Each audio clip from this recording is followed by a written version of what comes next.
Hi, this is Kara from the Special Needs Mom podcast. And this is Angela from Especially Organized, Sensible Solutions for Special Needs Moms. We have this heart for special needs moms. And so we thought, you know what, let's combine forces. And we have come up with what we're calling the Purge Party. And you can pretty much guess what it is. It's a party where we're going to come together and we're going to purge, or in general, accomplish a goal, a small goal together. So we have set this for January 27th, starting at 8 o'clock for my Pacific Coast people. Which means 11 o'clock for all of you on the East Coast. So this is an opportunity. If you have something on your to-do list that has just been stuck there and you are wanting to move it up on the list, you're wanting to tackle, maybe it's a space or an area of your home or a category in your home that has just needed a little time and attention. This is your opportunity for you to be online with us while you work and have access for us to help you answer your questions, help guide you, and just serve you for those 2 hours.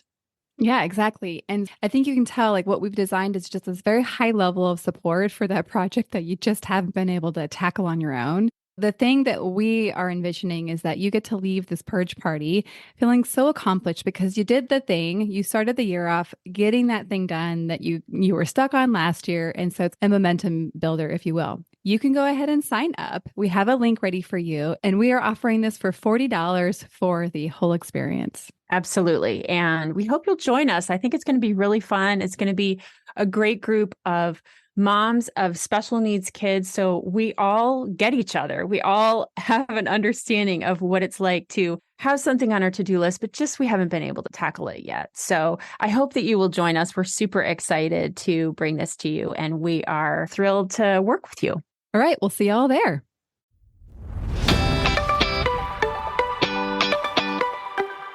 Hi, I'm Kara, life coach, wife, and mom to 4 incredible and unique children.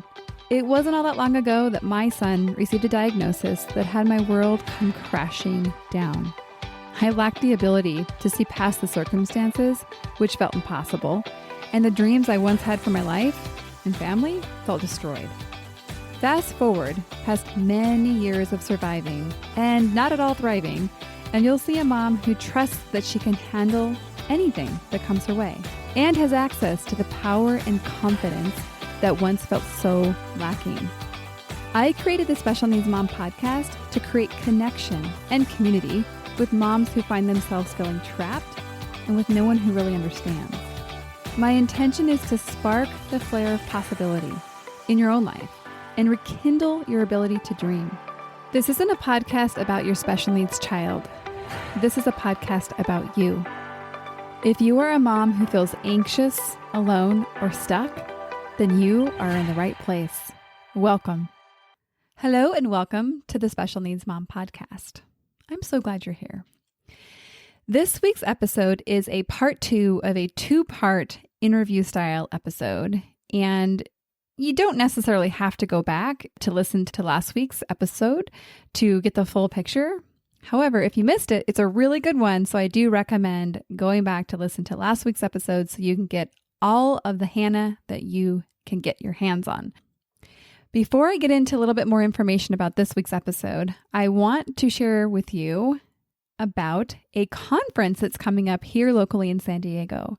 It is the Global Genes Conference.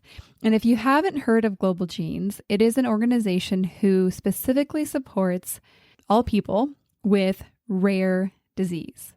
And so what I love about this is that this is truly a combined collaborative of all the different small pockets of people who truly either no home in terms of community that they can get support from, or a very small home. And this organization creates a place for resources, for support, for sharing your story, for so much. And so I highly recommend, even if you don't plan on coming to the conference, I highly recommend that you check out the organization. I do really recommend checking out the conference. It's coming up September 12th to 14th. And I mean, it's in my hometown, San Diego. So, I mean, that might not be enough to tip the scales for you to come visit me, but I do recommend If you're coming, I would love to know about it because I would love to meet you in person. There's just nothing like it. And so more information is available on the show notes, so make sure to check out the organization and the conference. Okay, so back to Hannah. Hannah is the mom of a child who was born with a limb difference and also had a 2.5-month stay in the NICU. He had a rough beginning with surgery right on the onset. And so Hannah shares her story in the last episode of this in detail. Like I said, the conversation was really rich, and it's kind of why we ended up with 2 episodes. This week, we share a little bit more story. We go a little bit more into story, but she also shares about peace. She shares about the peace she was able to access when she let go of resistance and stepped into the choice of doing what she needed to do. That was a really powerful part of this interview for me to hear.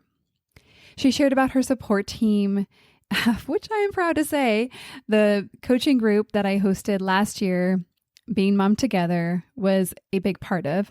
I just feel so privileged to be part of what she considers her support team. And so I enjoyed a few minutes of shameless self-promotion as I wanted the community that might be considering or wondering if a coaching or group coaching program might be of support to you. So she definitely shares about the impact in her life. And I mean, she didn't come out right and say it, but if you asked her, should I join? She would say yes. At least those are the words that I'll put in her mouth. And also, I think this is a good time to mention, I really haven't talked a lot about it here recently. And I've left you guys hanging. I haven't given you all any way to kind of take the podcast and the conversations to the next step. I mean, I do have the community that I've built, so definitely check that out. We're having a lot of fun over there. But really to take the coaching deeper and to actually actively engage in the work of coaching and actually in the work of being at cause for creating what you want, even though you were likely in a very hard circumstance. And so this fall, I will be rolling out, I'm going to call it now Being Mom Together 2.0, even though it'll probably have a new name, which combines all of the learning and the favorite parts of the previous programs I've run, plus a lot more. I'm very excited about it, and I will definitely be sharing more about it in the near future. But if you want to get on the interest list or just want to make sure you definitely don't miss that, go ahead and send me a quick note, which you can do from my website, and the links again will be in the show notes. So as you listen to this episode, I want you to notice what comes up for you. Again, where do you relate to Hannah? When she talks about peace and acceptance, I'm curious if it feels tangible for you, like you could also have that too. What did you notice that you might still be hanging on to that might be in the way of having peace or even accepting where you are? Not only listen to where you connect with Hannah, where you relate to her, but really listen for what was possible for Hannah, because it's possible for you as well. And so without me continuing to talk about the episode, let's get into the episode, and I know you will enjoy it. Every single thing that I'd wanted went out the window. That's what's happening. So you can either be really sad and mad all the time, or you can just accept. And I just had this like big moment of acceptance of like, okay, this is a different thing than I anticipated. And after I had that moment, I think that was probably around month 1, like the rest of it was a whole lot easier because I wasn't carrying that resistance to what was. I think for the whole process, I had this story in my head of how it was supposed to be. I was supposed to have these wonderful women around me, these inspiring, midwives, and I was supposed to have all the support. And my husband was supposed to be, caring for me in this certain way and not be so busy with work. And, my family was supposed to live nearby. And my best friend, who is amazing, was supposed to be my neighbor. And, I was supposed to have all of these things in place that just were not happening. I feel like that caused a lot of unnecessary pain. once I finally got the picture that I was not in control of what was happening, but I was going to be in control of how I reacted to it. Or at least I was going to try to feel that way. Yeah, right. Really what I hear is the power of acceptance. And thank you for showing us what that looks like. Because I think for a lot of people that I talk to, it's like, I don't want to accept this because it's almost like giving up. Or it means accepting a story that you desperately don't want to be. What accepting that you weren't breastfeeding? Let's just say that. You might have had a story attached to why that's so important. So Obi's not going to be as well off as he was, right? Yeah. And so when you realize that it doesn't mean that, it doesn't, it just means, just like what you said, this is just what's happening. That's acceptance. Yeah. And letting go of, like, you did such a good job of illustrating all the things that you thought were supposed to be that were not. And when we get stuck in that place, it feels awful. It feels awful. So thanks for pulling back the curtain there. Let's go back to getting Obi home. You're observing him struggling to breathe. So what happened next? So that went on for way too long. Knowing what I know now about what he's capable of, I think I should have taken him to the emergency room, like out the gates. I should have been like, oh, well, we just left, but now we're back. Like, he can't breathe. Because it was really, really bad. And I found out later, because I finally did take him to the emergency room when he got his first cold, which was thankfully like 3 months later. They were like, oh, kiddos can give up. Like, if they are struggling to breathe for too long, at a certain point, they just stop trying and say goodbye to this world. I did not know that. I thought, oh, he's, a kid's not going to stop trying to breathe. But yeah, he struggled so hard at night to breathe. And his baseline breathing was pretty terrible. I still am working on advocating enough for my son. Being a first-time mom, there was stuff I didn't know about, like what's okay and what's not okay. And also, I'd never been to the emergency room, so I didn't know how that worked. I didn't know that you can call ahead and get your child assessed over the phone and they get on a short list, stuff like that can make going to get help a lot more streamlined. So, man, there were a lot of lessons along the way. But we had a breakthrough when we went to my best friend's wedding. This was the first time that my son was primarily in my husband's care, because I was the maid of honor. And so I had to go do maid of honor stuff. And it was really good because I had to take my claws out of the control of my son's care. I had it so regimented. Like, he got all of his medicine at the same time. He got all his breathing treatments at the same time. My pumping was very regimented. Like, I was controlling everything really tightly. I had to, for a weekend, not be in control. And what came out of that was my husband wasn't giving him his breathing treatments, which infuriated me at first. And then he started breathing a lot better. And I was like, wait, are his breathing treatments what are causing his trouble breathing?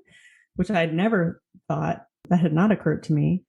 But that started an empowering process of, oh, we need to do our own science with these treatments to see what's actually working, what's not. And we discovered out of that experiment that the epitropium, which was one of his inhalers, was actually potentially causing him to have a lot of trouble breathing. So in our next appointment with the pulmonologist, I ran this experiment by them, and they were like, oh yeah, that could be because of this and this and this. And then he was having a better time breathing. And then after that, he got his first cold and could not breathe. I was with my mother-in-law because my husband was leaving town 1 week of every month for work. So I would have a different family member come stay with me in OB. That was the first time that I called the nurse line and was like, hey, son's been having a lot of trouble breathing. This is what's going on. And they're like, you need to go to the ER right away. And I was like, okay, but what if we didn't go to the ER? And she was like, if you didn't go to the ER, your son very likely will die. Okay, but like, I don't know if that's true. And she was like, I will tell you that your child will give up breathing if he's having that much trouble. Like, you have to go to the ER. I'm going to put him on the short list. He will be seen right away. I need you to promise me that you're going to the hospital right this second. And I was like, oh, okay, you sound pretty serious. I guess I'll take my son who can barely breathe to the ER. I love that you can look back and be like, oh my gosh, it's so great. I know. I had no idea. I was so used to him not being able to breathe that I was like, no, this is just my son. Like, I would take him to appointments too, and they would like look at his, like, he's pulling in around his ribs, and they were like, is this normal? And I'm like, yeah, that's just how he breathes. They were like, okay. They'd send me home. So I was like, y'all said it was fine. Wow. Yeah. There's a lot of learning, I think, for all of us here. Yeah. So that started me on a road of like, oh, I think I need to have a higher standard for how my son is on a daily basis. Like, he shouldn't be struggling this hard to, like, there are doctors who can help him with this. Like, you need to make it clear that there is a problem so they will help you, or you need to check him into the hospital and have him stay. That was another thing that after that ER visit, we ended up getting admitted because he had rhinovirus, which, is like mostly in the nose, which is where he already couldn't breathe. So it was very bad for him. And I got it too, which it was fun for me too. He was getting the nebulized treatments every day, like every hour. They were coming in and nebulized treating him and then deep suctioning him. So I left the hospital with a nebulizer and a suction device, which I hadn't had before. And I should have been sent home with right away when we initially left the hospital. Honestly, we should have left the hospital with oxygen. Now looking back, he should have been on oxygen. But there's so much of it that, like, I don't want to have my son go home on oxygen. So if they're giving me that option, I'm like, okay, let's not do oxygen then. Yeah. And they were like, do you want a nebulizer? And I was like, we live in a studio apartment. Like, I don't want another device. Like, we already have a full pump. There's no room for a nebulizer, but we should have had one. And what that set me up for later after that first ER appointment was the next time he got sick, I got all panicked again because I thought, oh, I'm going to go back to the hospital. I don't want that. I desperately do not want to go back to the hospital. And then I thought, what do they do at the hospital? They nebulize him every couple hours. They do saline, they suction him. I mean, other than also like injecting him with steroids, which I know they did do, mostly that's all that they did. And he already has like a steroid inhaler. That was when I released the resistance and decided that I was just going to be the hospital. And I canceled all my plans. Not that I really had plans. Who am I kidding? Didn't really have plans, but definitely had work that I was doing part-time that I just said, hey, I have to take care of my son this week. And I just full-time was nebulizing him. I just committed to, like, I'm not going to be sleeping. I just know that for this week, I'm not going to sleep. I'm just going to, every 3 hours, I'm going to nebulize him. I'm going to keep his breathing flowing. I'm going to make sure he's okay. That's going to be my life until he gets through this second cold. And we got through it. And I wrote the pulmonologist and my pediatrician and was like, hey, this is my plan. What do y'all think? And they were like, sounds good. I actually remember that. It was early on in our journey working together. And I remember when you were scared. I mean, right? And like, you were trying to navigate the balance of getting more care at the hospital, but desperately not wanting to go. And like, it's like you were stuck between the rock of going to the hospital, but then also worrying about OB. Yeah. And I remember when you kind of stepped into the awareness that you were kind of resisting against so many things. And when you, like, the thing you said it today, I am the hospital. Like when you stepped into that, I think this is such a beautiful point because it did not get easier necessarily because like you being the hospital meant you were 24-hour care and you're one person. But so it didn't get easier in that aspect, but you didn't have that along with the emotional resistance of it's not supposed to be this way. Yeah. And so I remember during that time is like you all of a sudden had access to peace because you knew you were doing the right thing in that moment for you and for Obi.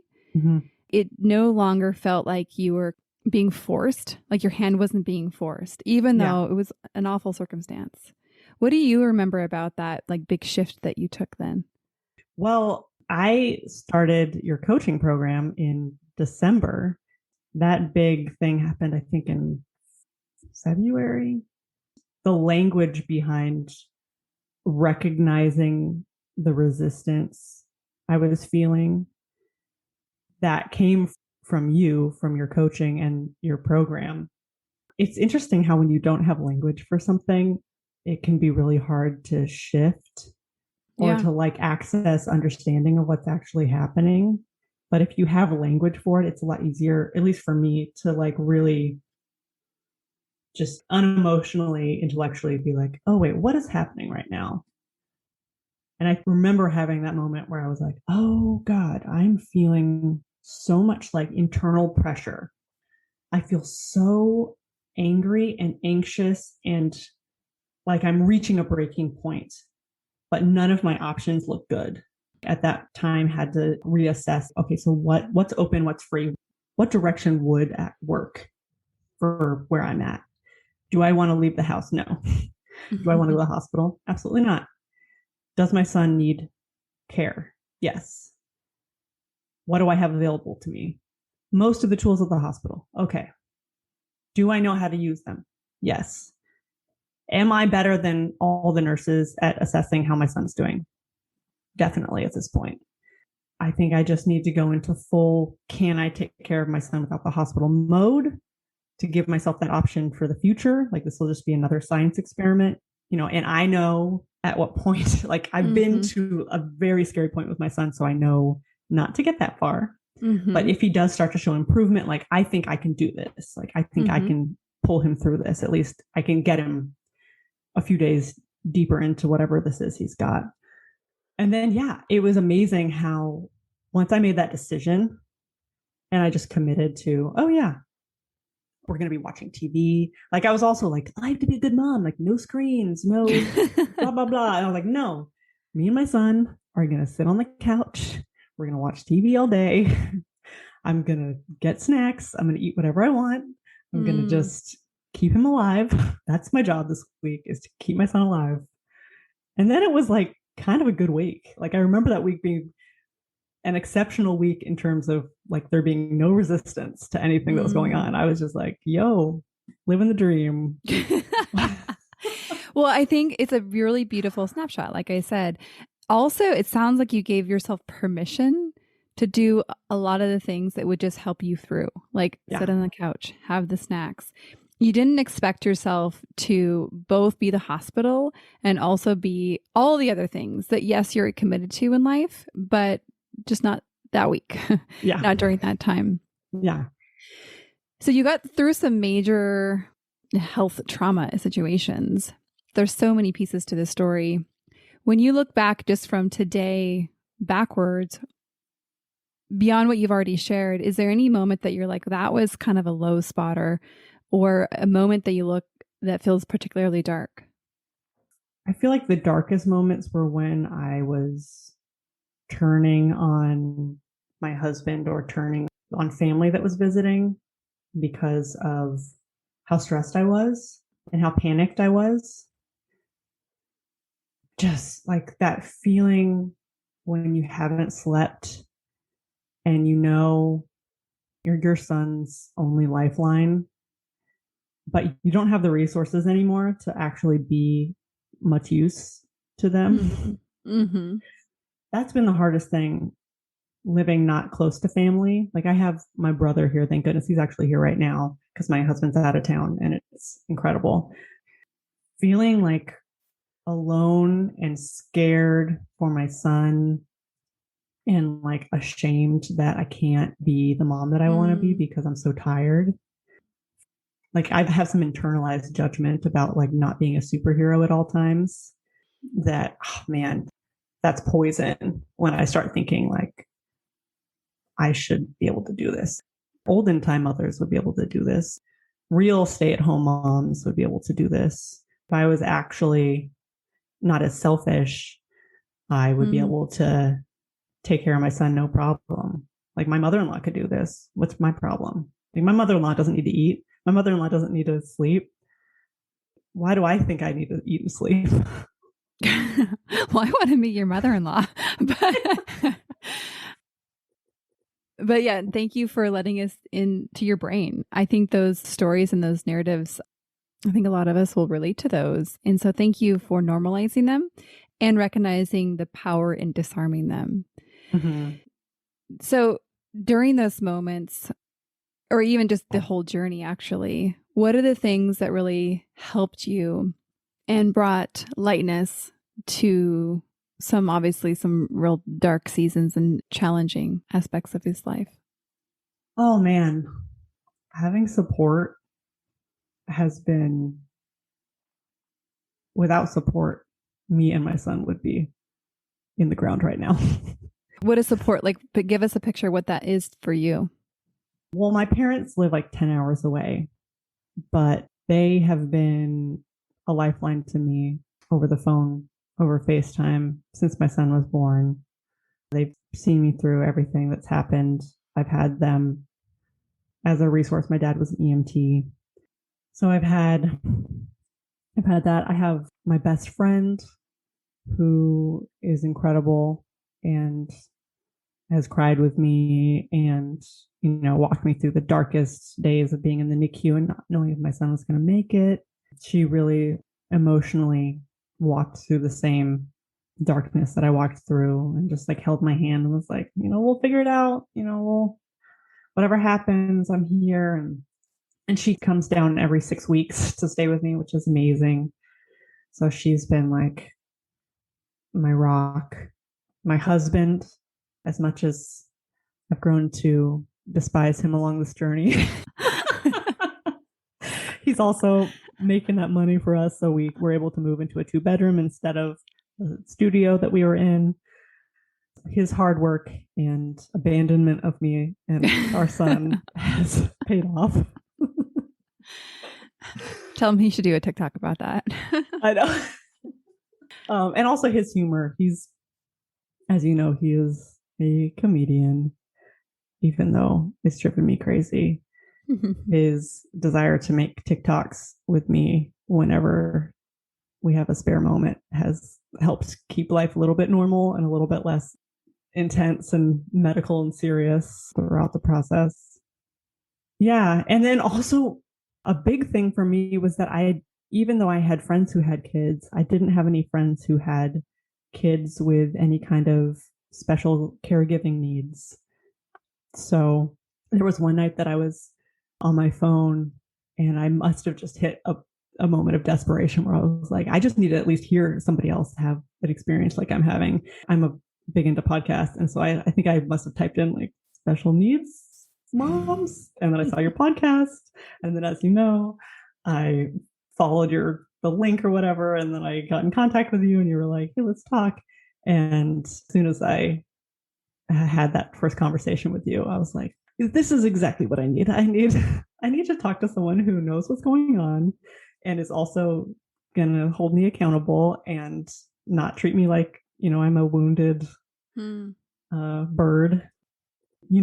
It's amazing how much stronger you feel when you're talking to other people who have gone through as hard or harder things than you. Suddenly you're like, oh yeah, we can do this.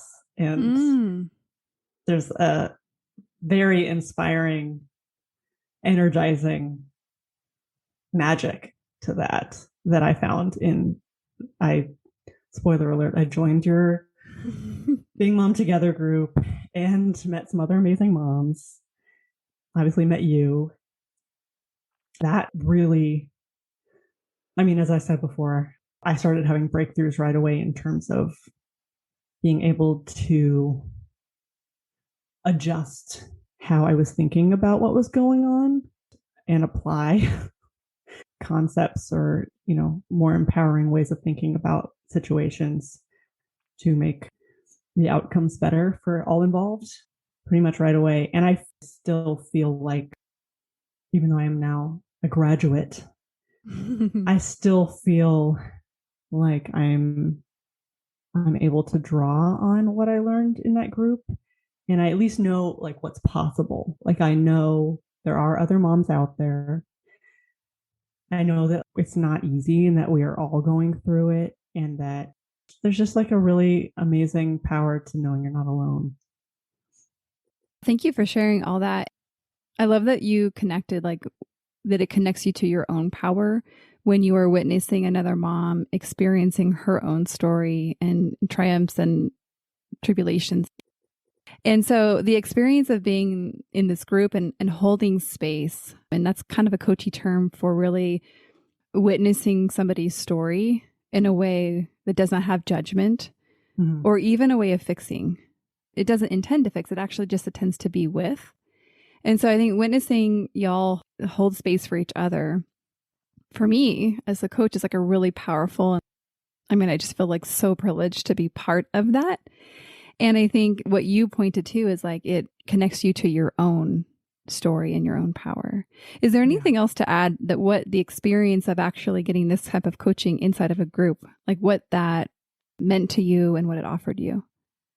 Well, one of the side things that we did in the group was we made, I think it was around the beginning of the year, we made these like lists of resolutions or I had like a vision. It was like a yes. kind of creating a vision. Yeah. Creating a vision for the year, which I already love. I'm very into like, I always make a collage each year of like, you know, my goals and aspirations.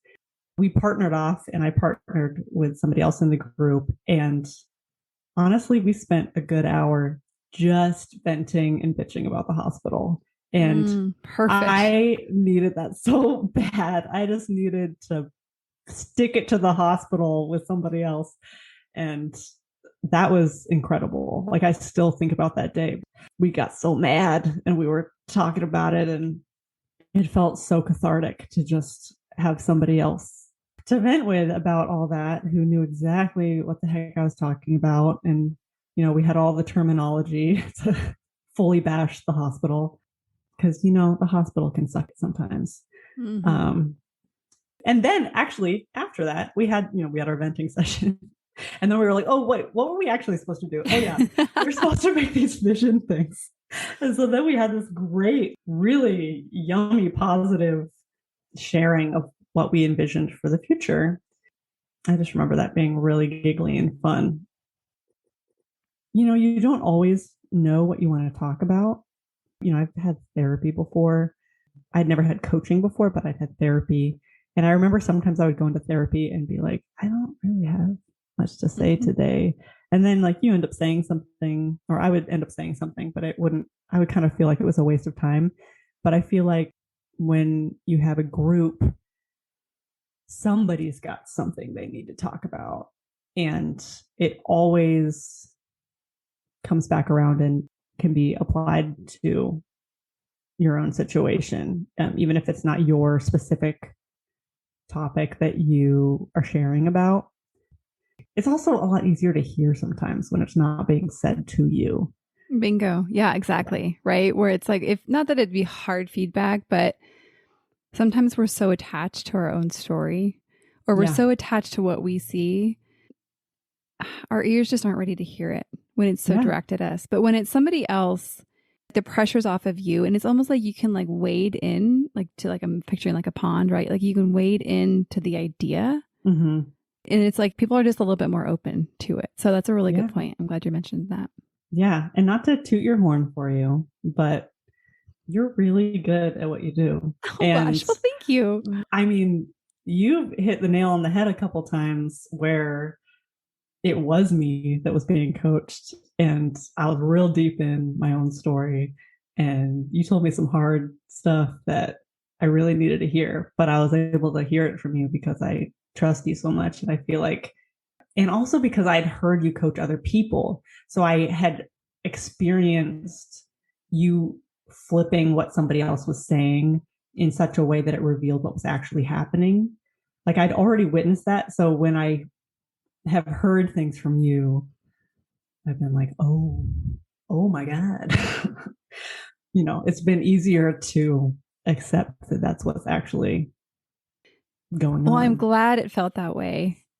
So one of my big things that I am sad to say is issue I work through a lot is victim mentality, which I say it's sad because that is like my least favorite thing in other people is when they are being all this is everybody I work with. This is so great. Like everyone hates it, but also they're the biggest. Newsflash, we're actually all working on this. There's always an area, right? Like some areas we might have mastered, but then there's other areas where we slip unknowingly into feeling or we say playing the victim role, but really what that means is that you feel like you can't.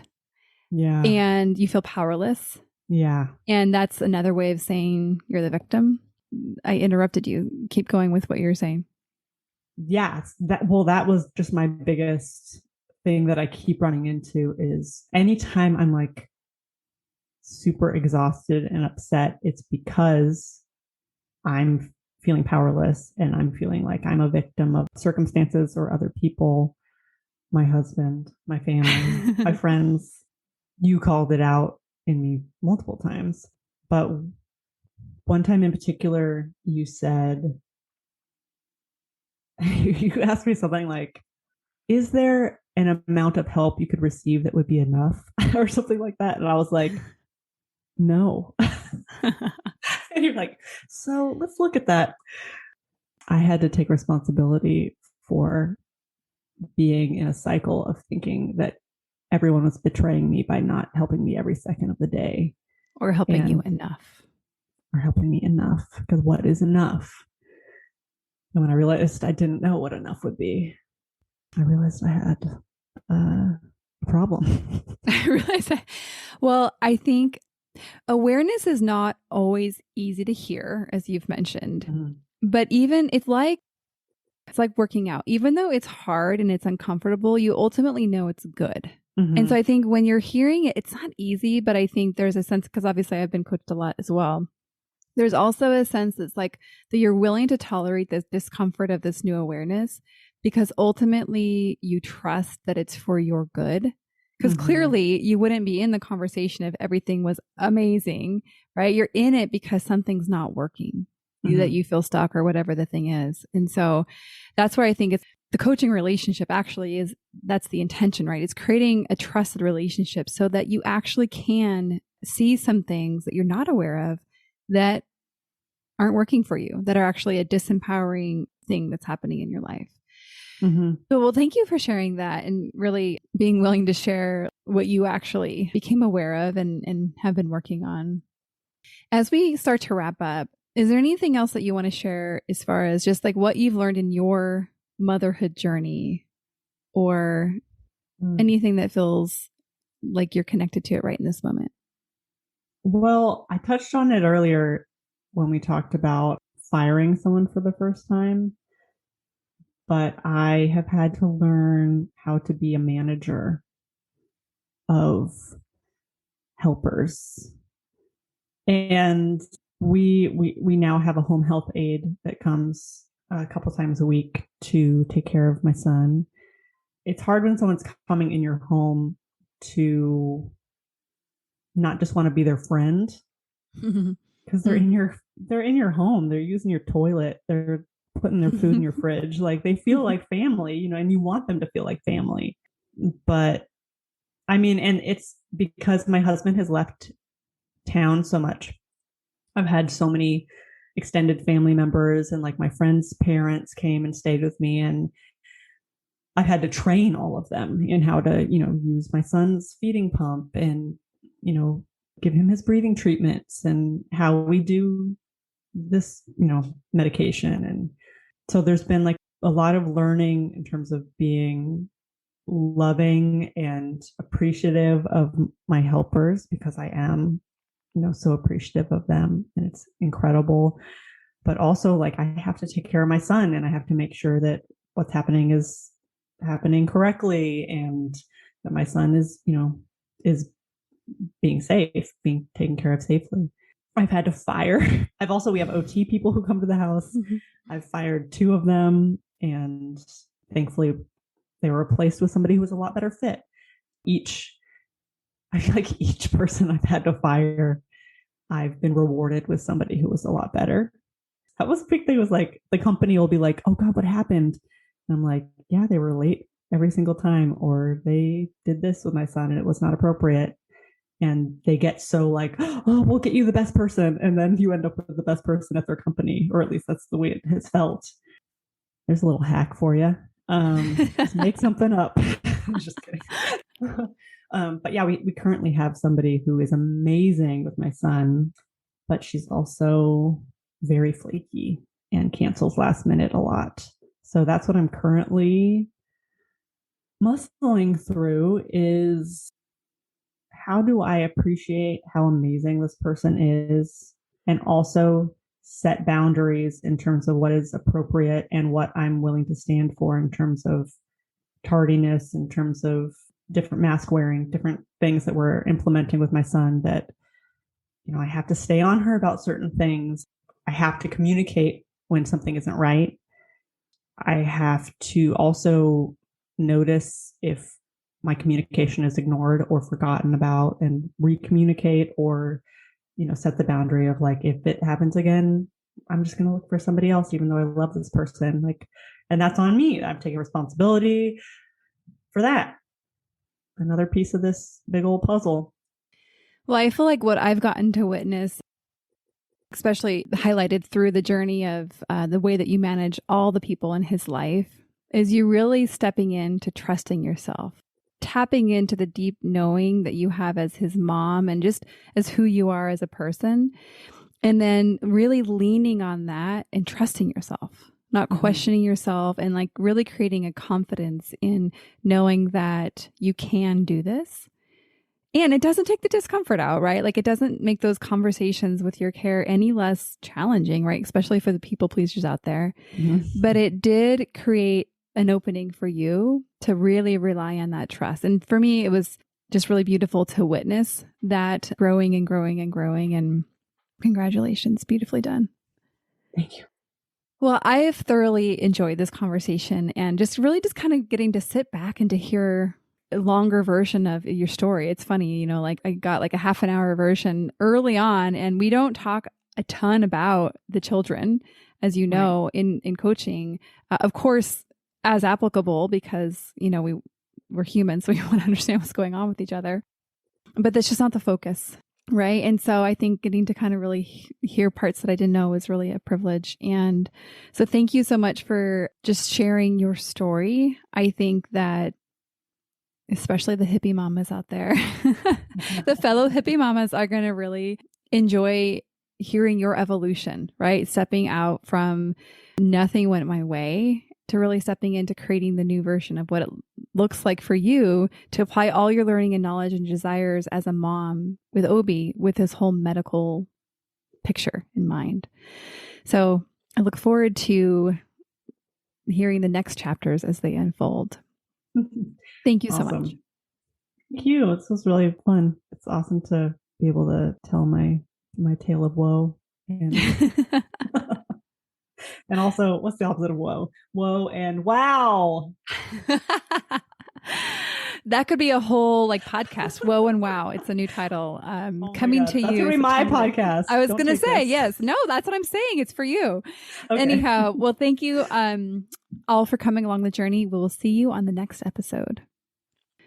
One more thing before we officially wrap up this show.